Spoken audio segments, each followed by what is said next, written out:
Polythene carry bags అవి భూమిలో కలిసిపోవాలంటే వందల సంవత్సరాలు పడుతుంది. భూమిలో కలిసిపోకపోతే నాకేంటి అనుకుంటాం. ఆల్రెడీ మొత్తం కాంక్రీట్ డెలివరీ అయిపోతుంది. సిమెంట్ రోడ్లు వచ్చేస్తున్నాయి. ఇంట్లో ఇదివరకు పెద్ద ప్లేస్ ఉండేది, ఇప్పుడు ఇల్లంతా ఆక్యుపై చేసేస్తున్న ప్లేస్ ఉన్నట్టున్నా.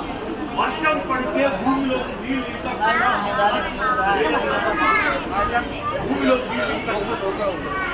భూగర్భ జలాలు